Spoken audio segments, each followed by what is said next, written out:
Hello and welcome to the Malibu Pacific Church podcast. If you haven't listened to this past week's sermon, please go and listen to that now so this podcast makes a little more sense. But again, I'm not going to tell you how to live your life. Welcome, Andy, to the podcast. Thank you. It's good to be here. Yeah, this is a supplemental podcast where we dive deeper into this past Sunday, and it was The Good Life Part 4. Dun, dun, dun, dun. Conclusion. The ending. Yeah. The Return of the Jedi, if you will. That was it. Yeah. That was it. End of the movie. All right, so 4 weeks of living that good life. Yeah. People are wondering, do you think you got everybody to, be on the same bus and, find their good life? I don't know. It was a good Sunday as we talked about the contradiction, paradox. It doesn't make sense that the good life is actually the surrendered life. Yeah. When we surrender our lives to Jesus, it's the good life. Absolutely. But everything in society says, no, the good life is consume, get, experience, take another trip. Yeah. Those are all wonderful things, but at the end of the day, those are good things in life, but that's not the good life. Totally.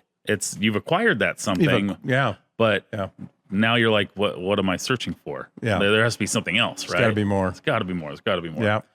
Yeah. So, coming out of the bat, like you're swinging hard, man, with the following Jesus will cost you something. It will. I think in the church we have, I don't know, we've done a little bait and switch, I think, sometimes in the modern day church that we're saying, if you come to church and if you give your life to Jesus, everything's going to be great. You're never going to have a problem again. Mm-hmm. And that message is out there, at least in American church. I can speak that in certain groups, and it's just not true. Yeah. I mean, the message of Jesus is take up your cross, deny yourself, follow me, surrender your life. Yeah. Die to yourself. Ooh. So I don't know. Things are going to get worse. That's our invitation as Christians. It's going to get worse, everybody. Dark night of the soul.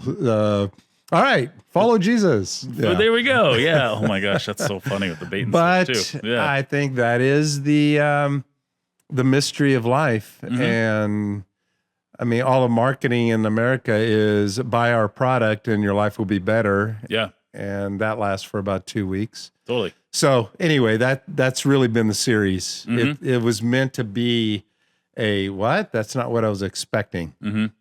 Well, one of the questions came in, said you mentioned the prosperity gospel for a hot second there. I did. Yes. What's the question? I can't wait to hear this. Yeah. Can you share more of your thoughts and feelings on why you maybe dislike the prosperity gospel? Well, because it's not the gospel. Oh, It is not the gospel of Jesus Christ. Oh. Everything that Jesus says is take up your cross, follow me. Mm-hmm. I came not to his mission, Jesus's mission statement, Luke 19:10. I came to seek and save the lost. I came not to be served, but to serve. Yep. I'm here to give up my life for others. John 13, we mentioned it, to love one another. Actually, Jesus in John 13 is taking on the role of a servant, a servant boy in a house, and washes the disciples' feet. Mm-hmm. Now come follow me, like the lowest. Paul, I mean, our leader, the one we're following, dies on a cross. I don't know if you heard that. Oh, and so that's where we're going. That's where our leader. Our leader. In other words, when we're following somebody, where are you going? To the cross. To the cross. Yeah. Yeah. So I'm not sure where that snuck in as far as the prosperity gospel. That if you do these things or follow Jesus, it's there's going to be prosperity. Yeah. It's actually poverty, death on a cross. Yes. And it's not about you. Yes. So you help me out. I don't know where that comes from. I don't know either. I think it's just an easier pill to swallow, I guess. Like that's at least my take on it, is that people would want a more fluffy religion or experience, because it's just easier than really knowing what it's like to pick up your cross and to follow Jesus. Yeah. Because that's uncomfortable. It is. And the gospel, and again, that's why I say I think we are are doing a bait and switch with people. If you come to church and it's all going to turn out okay and there will be prosperity, and it's just the opposite. So I don't know. I mean, our message for this series, The Good Life, is actually the surrender life. Yeah. It may hurt in the process, but actually it's the good life that Jesus is working on us. He's cleansing us. He's changing us. He's moving the furniture upside down in our world and our lives. In our small groups, some of the small groups are doing this study from Skurs. Oh, I forgot his name now. He's the pastor in New York. Scazzaro. There he is.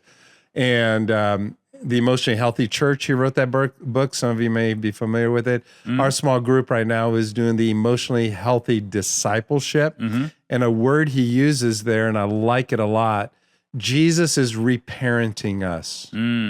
He's teaching us how he's reparenting us. He's teaching us. Our parents did everything they could. God bless them. They did the best they could. Yeah. But God is now parenting us in his ways. And I like that image and that word picture, because that's really what he's doing. And when we're relearning something, anybody who's done any sports or learning new habits, it gets worse before it gets better. Absolutely. Like new habits are hard to do at first before they become a habit. Yeah. So that's the way it is with the spiritual walk as well. So there's no guarantee, and the gospel is not, everything's going to work out. It just doesn't. But the payoff at the end is a peaceful life, is a joyful life, is the surrender life, is a life that you're knowing that God is in control and you're trusting God completely with the outcome. And there's just a peace, a surrender, a joy, a hope. There's a peace that surpasses all understanding. Totally. Absolutely. And so my happiness is not dependent on my circumstances. Otherwise, everything I do, I'm happy because things are going well. I'm not happy because things aren't going well. No, the Christian maturity says, and a person who's a follower of Jesus, doesn't matter what my circumstances are because God's in charge and he's in control and he's responsible for the outcome. Absolutely. My job today my goal is simply to surrender my life to Jesus and I'm at peace with him and follow Jesus. Come follow me. Yep. What is he asking me to do today? Absolutely. It reminds me of that bumper sticker in the 90s. It was I don't know what the future holds, but I know who holds the future. Oh, that's good. Yeah. So I just remember that saying right there. Yeah. That saying, even though I might sound like I was making fun of it, actually is stuck in my heart, to be really honest. It's helpful. Yeah, it totally is, because it can't just be circumstantial. You can't just say I feel like as humans, we do this from time to time. Well, my life isn't going well, so God must be far away. Yeah. Where I'm like, actually, God's closer than you know. He's right there. Yeah. He's right there. Yeah. Well, and I thought maybe this person might have picked up a bit of my sarcasm. So as a child, sarcasm? a little sarcasm. I'm a child of the 80s, and I am so sorry, but I am reacting a bit to the 80s of the Swaggart, the Bakers, the television. If you send us your $20 or $200, whatever it is, we'll send you the prayer cloth, and it will heal you. Oh, absolutely. Immediately. Just all of that. They're taking it from there's some biblical imagery in the book of Acts, but it's like, you give us money and we'll send you the cloth and it will heal you. Yep. I'm reacting to that. So I apologize, but maybe not so much. That was a gospel that just wasn't. They were raising money for themselves to build the Bakers, another Disneyland, and I can't remember where, Virginia, North Carolina. Yeah. But the whole thing went bankrupt. But anyway. Totally. So and there's a reason for that. Yeah. So I am reacting to the televangelist who's the prosperity gospel. If you give me something, then we'll send you and it will fix your problem. Mm-hmm. Or the pastor will pray specifically for you for $29.95. You get 3 prayers. And And yeah, So there's a bit it's of a wild. reaction there, the television preacher and those promises Yeah. from the 80s. So I apologize for that. But again, when you say prosperity gospel, that even that word with the word gospel, that is not the gospel Ooh. that I read in scripture. Yeah. So That's it. Yeah. So there you go, everybody. Andy's hot Yeah. take on prosperity gospel. yeah, If you have any more questions, comments, concerns, or hand gestures, send them. Send them in. Love to have that conversation, but Absolutely. everything I read is Jesus is taking you to the cross. Mhm. Blessed are the poor. Yes. I don't. Yeah. I just. Sorry, Sermon on the Mount. Blessed are the poor. And for $12.95. You know, I've been to Ghana, West Africa. I've been there many trips. Mhm. Every time we took a team, and I've mentioned this on the podcast before, they're so those kids are so happy, and Yeah. the team in the van as we're driving through these villages with poverty, and the kids are playing soccer in the dirt and smiling and laughing and joy. Yeah. It confuses Americans. Absolutely. They have nothing, and why are they so happy? Mm-hmm. I think because they found Jesus, and I mean, Joy is They not know- found in stuff it's either. not. Yeah. It's not found Yeah. in stuff. Yeah. Yeah. So I just don't see that in in our gospel, sure. our scriptures, Yeah. Well, thank our you for. sacred literature doesn't have that. Yeah. I wanted to say thank you for saying that. To be Oh, honest, only okay. because I did sense the a little bit more of a backstory behind there. But I'm also thankful that we don't preach a prosperity gospel, that we actually preach the gospel, which is really amazing. So, Well, in Mark chapter 8, I Mhm. think I mentioned it a little bit, Jesus was thinning out the crowd. So people are showing up to Jesus because they're getting something. Hey, feeds the 5,000, 10,000s, the thousands. And if I go to Jesus, he'll heal me or fix me. And then Jesus, okay, let's thin out the crowd a bit. Whoever wants to follow me, well, we've been following you. You need to deny yourself now and take up your cross. Yep. I'm not going to have a prosperity gospel, and following means it's going to cost you something. yes. Well, that cleared out the crowd. Like, we're We're gonna out. go. Yeah. Yeah. Where's the other guy? John chapter 6. John chapter 6. Read it for yourselves. There's the crowds. And then Jesus is saying, okay, if you want to be my follower, you need to eat of my flesh and drink of my blood. He's referring later of the communion. Yeah. And they're like, what? Is They're going like, that thinned out the crowd. And then Jesus says to him, Mhm. are you guys thinking about leaving too? Mhm. And then Peter is the only one that always is speaking up. Yeah, actually we are. But where would we go? Mhm. Truly, you are the Son of God, and we don't have anybody else to go to. Yeah. So we're going to stick this out. This is getting a little rough. Totally. So that's the gospel. That is Yeah. right there. Yeah. Wow. Yeah. One of my other kind of favorite moments from the sermon was when you're talking about, submitting to one another, but the wives submitting to the husbands. And it kind of got very quiet in that moment. It did. I Right? thought they'd laugh a little I bit more. know. I was laughing, but I think people were just like, wait, do what? Because then you went, and then husbands, submit to your wives. And I just think that it was just a really good reminder of submitting to one another. Yeah. Um, It's mutual submission. what are some best practices that we can do to submit to one another? Because we say it on paper a lot. I can submit, but like, what's like a practical like from a husband's perspective? Because you gave a great That's good. example of That's the Goodwill, or going to Yeah. all those stores. Yeah. Kelly. Thrift stores thrift with stores. Kelly. Yeah. Yeah. That was great. What are some other practical ways do you think that we could submit to That's one a another? great question. What are your husbands or your wives or boyfriend, girlfriend, or your roommate, whoever you're with, what are their dreams? What are their aspirations? Mm, They have dreams, yeah. and they're probably holding off on them for you. How do you help them fulfill their dream? Wow. What is the job, career, writing a book, painting a picture, taking a trip? What is it that would fill their cup Yeah. emotionally, spiritually? And so I don't feel like I did a very good job, and I don't feel like I had enough time to really, again, let me just back up with the talk. And in my mind, deny yourself. Yeah. Do this for me. And if you're doing it for me, do it as I live. Jesus is saying, okay, well, how did Jesus live?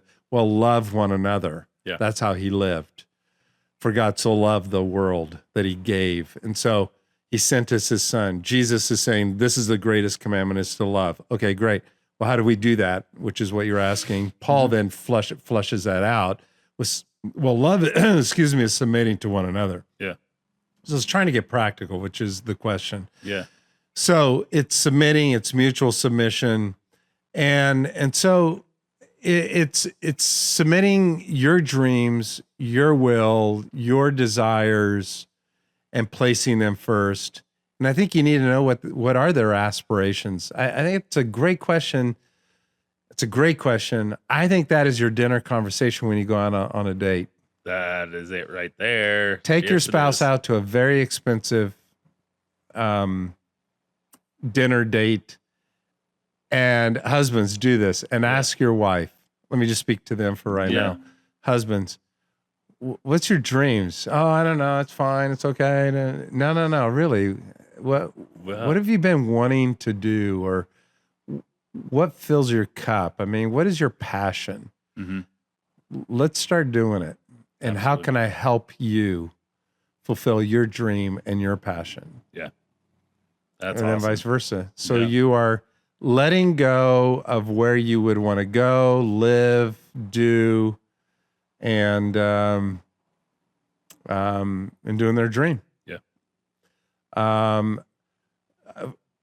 For Kelly and me, we both moved every 3 to 4 years of our lives. Mm-hmm. And I like moving around. I mean, I love an experience. I'm an ENTP. Yeah. I get restless. I'm a missionary kid, moved every 3 years of my life. After 3 years, I get restless. Mm. She is a 9 Enneagram, ISFJ, and never wants to leave the house. Yeah. So here you have two completely different personalities. Yeah. So for me, it was, I am going to give up my desire to move every few years, couple of years, for her. Yeah. And live in one place for a long period of time. So when we move, like, we're staying. Mm-hmm. Because it's her makeup, that's who she is, to live in a place and develop deep relationships with people. And it takes her a while to get into that. So I knew that was important for her. Yeah. For me, well, do we have to move every 3 years? Mm-hmm. She said, why don't you, I'm getting ready to go on a trip with AIM for Cambodia. Why don't you take an international trip once a year and just go? Yeah. And scratch that itch. Yeah. So are you okay with that? Yeah, because this is important to you. So just so you know, we both submit to each other. That's awesome. With what our needs are. Mm-hmm. And I realize I don't need to move in order to a different country every year. Yeah. Because for a missionary kid, and talking to those missionary kids out there, or the military kids, we have an itch. We really do. And it's hard to explain that to people, but in our minds, we live cross-culturally. So anyway, that is one gift that she gives me, in a sense. Yeah. And then I give her a gift of stability. For sure. So getting to know each other really well. Yep. And then asking them questions, and then letting go of your dream for them. That's submitting. It's amazing. I don't know if that helps at all. Or... No, I think it does. I think that from time to time, people give up on their own dreams thinking that they're going to help the other person. It's kind of like that old story of like the husband and wife who had like the locket and the chain. Do you remember that one? Where, yeah. And they had to sell it, and the person got him the chain, and he sold the thing that she. Anyways, I feel like that kind of happens too, and then people might get and be stuck or in ruts or things like that too. But I think true submission and submitting is just being honest and being, hey, this is what I want to sacrifice. Not just because it makes me feel good or makes you like me more. And let me say this, and it's not beating yourself up. If it's Totally. like, woe is me. Look what I'm doing. Yeah, So I'm not talking that. If Yeah, you go into that with that attitude, then it's not submitting. For sure. That's actually manipulative. Ooh. Yeah. Yeah. Sorry, I interrupted you. Yeah. Oh, no. I was just going off with I feel like, yeah, like almost like savior complex. Like Right. you're going to be their savior. Well, you're not. Jesus already is. No. Yeah, for sure. I'm So- not doing it to get something out of it. I am Yes. doing this because I love them, Exactly. and love is a gift. Yes. And I am taking love one another. Love is a verb. I'm doing something Yep. for you. Yep. And I want this for you. I want to give a gift to you. Mhm. If you're giving a gift with strings attached, it's not a gift. Absolutely. So if you're beating yourself up, going, well, and playing the victim out of all this, well, then it's not a gift. Absolutely. Then don't do it. That's Yeah. not submitting. That's not submitting. If you're keeping tally points of who's submitting more or you're Yeah. owed this. Yeah. Yeah. It reminds me of me and my wife. My wife Shannon loves to take a good nap. She does like a solid 30-minute, 45-minute nap. I've never been a napper. If I take a nap, I'm usually sick, or I'm like, I wake back up and I'm like, wait, there's still more day because I'm just a hard sleeper. Yeah. But I know that if she gets a good nap and I'm with the kids and everything's good, I just know something good is going to be at the other end of that as well, because she's going to be able to function better a little bit more. She's going to, be happier, cheerier, all those things. And I'm not being like, hey, let's give her a nap so we get a better side of Shannon. It's just knowing that we can step in with little things like that and totally change somebody's outlook with, I don't know, just with life That's and right. love. That's right. And so, It's truly loving them. yeah. And I feel like It's if a we gift. can do that with one another, this world will be a better place. Yeah. And on top of that, I mean, people would want to come even more so to a local church because they'd be like, what is going on there? Like, I don't understand. Like, why is everybody on the same page? Why is everybody on the same team? Isn't there supposed to be Imagine. Yeah. right? Everybody loving that way. Yeah. Submitting, mutual submission all over the church. Yeah. Yeah. That's why politics doesn't work in churches. That's No. why I just, that politics is about me getting my way. Yep. And everything about the gospel of Jesus Christ is love one another. That's Mm-hmm. it. There's one commandment here, everybody. Love one another, which means Yeah. I'm giving up what I want for you. Yeah. I'm giving to you. I would say in relationships as well, if by having that kind of mutual submission, that kind of love, Mhm. loving one another, denying yourself, loving one another, which means, translation, submitting to one another. If you're struggling in your relationship, you're filling their love tank up, to use the 5 love languages. Mhm. You will have a different wife. You will have a different husband. You will have different kids when their love tanks are full. Completely. They're happy. Their love tank is full. What you will discover, here's the paradox, when you give yourself away, when you lose, when you surrender, actually they return. You don't do it for this, but what gets returned is, how can I help you? How can I love you more? Yeah. When you fill somebody else's love tank up, it overflows into your world. Completely. Yeah. Completely. So that's why love one another. And it's like, when we do that, you will have a different person, relationship, family, when you're pouring into other people, a different church, Yes. a different business. Ooh, that's When a you, good one too. well, it's amazing how non-Christian businesses have taken the message of Jesus, serve the customer, submit Yeah. to the customer, give to the customer, Yeah. pour into the customer. Yeah. Well, then you will have loyal customers and they will buy your product. So Yeah. serve people. Yeah. And the companies that do that the best are the successful companies. Absolutely. Oh, that's so It's a good. biblical principle. So, yeah. Well, you're probably going to learn a little more about maybe a little bit about business in this new sermon series that's You coming up. will. It's coming right? up. Yeah. Born to Lead. Born to Lead. This is for everybody. everybody. Meaning, I think a non-Christian could come in here and sit down. This is a perfect time to invite a friend. Ooh, that's really good. Yeah. Yeah. And they will thank you for it. And this will be helpful information to help their business be successful. That's incredible. There's a couple books that you're mentioning, some leadership books Yeah. as well. Yeah.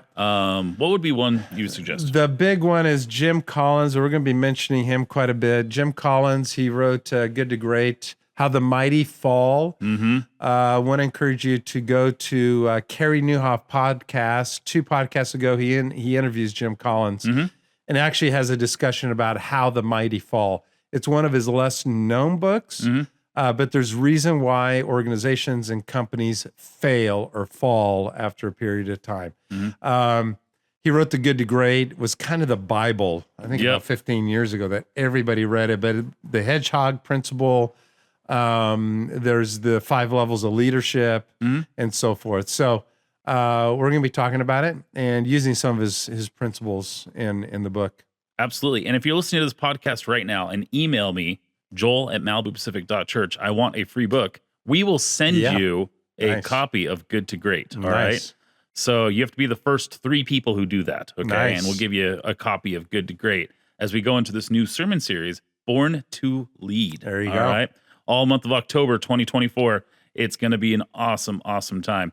So if there's just like maybe one little cherry on top as we transition into this next sermon series that you would like to say about the good life, what would be that last little nugget of how we can really live that good life? I know it's submission, those kinds of things. So, well, it's how we finished on Sunday. Yeah. What is it that you still need to surrender?